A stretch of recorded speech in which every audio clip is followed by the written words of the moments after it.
Hello, good morning everyone. Good morning adjudicators. My name is Deron Christopher from 73 High School, North Jakarta. So today, I stand proudly as the opposition to the motion that this House will adopt student loan mechanism in Indonesia. So before I continue, let me explain what student loans are. Student loans are a system where students borrow money from the government or financial institutions to pay for university tuition. After graduation, students must repay the loan usually after they get a job. Ladies and gentlemen, at first, student loans may sound like a good idea.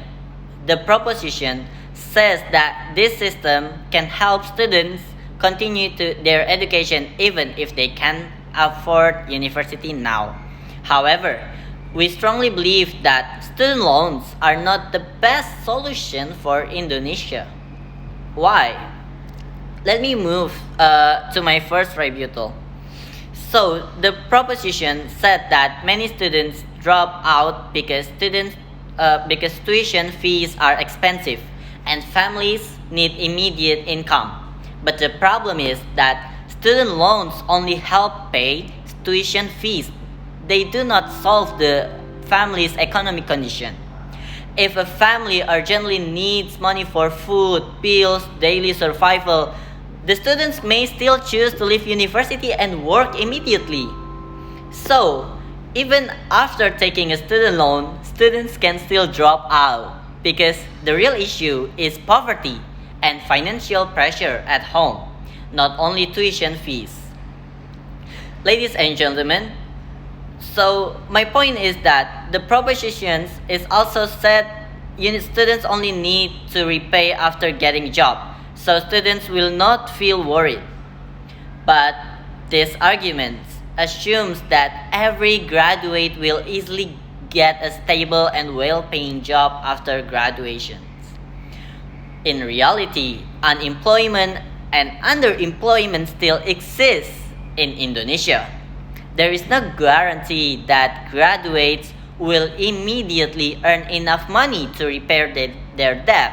Instead, student loans can create stress and financial pressure for young people who are just starting their adult lives. And even if graduates are eventually able to get jobs, they still begin adulthood carrying debt.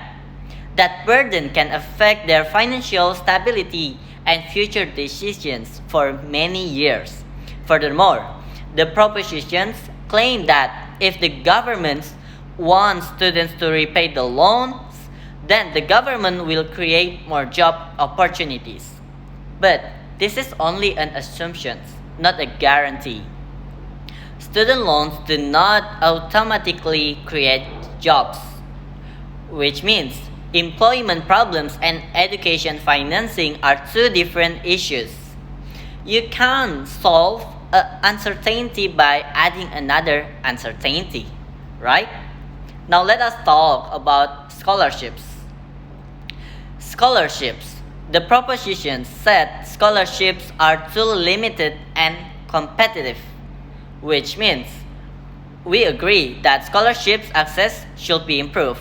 However, replacing scholarships with debt is not the right answer. How come?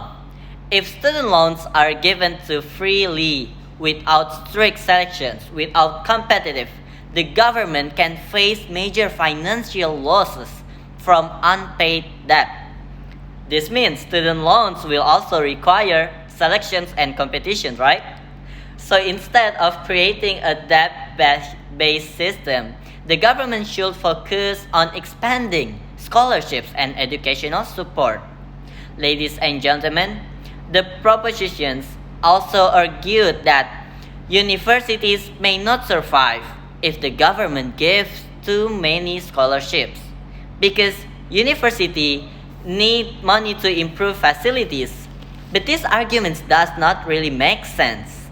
Why? Because when the government gives scholarships, the money still goes to university, right? Universities still receive funding for operations, for buildings, for facilities, and development. The only difference is that students are not burdened with debt. Now let me address another contradictions from the proposition side. They said that higher education rates means increases productivity, wages, and innovations. We agree with that. But if education benefits society and the economy as a whole, then education should be treated as a public investment, not as a business transaction. The proposition keeps talking about contribution to society, yet their system forces students, especially poor students, to begin their adult lives with debt. This creates a more unequal education system where access to education depends on one's willingness to carry financial burdens.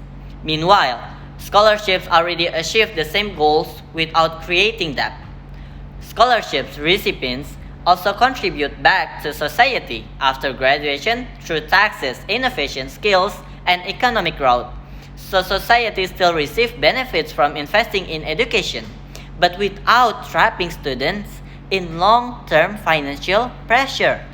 Ladies and gentlemen, education should open opportunities, not create fear of debt. The solutions to educational inequality is stronger public support and larger scholarships, not stronger debt systems.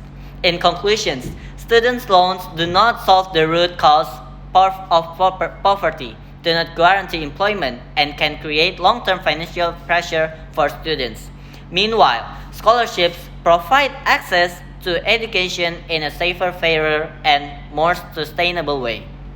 For those reasons, we firmly oppose the implementation of student loan mechanism in Indonesia. Thank you.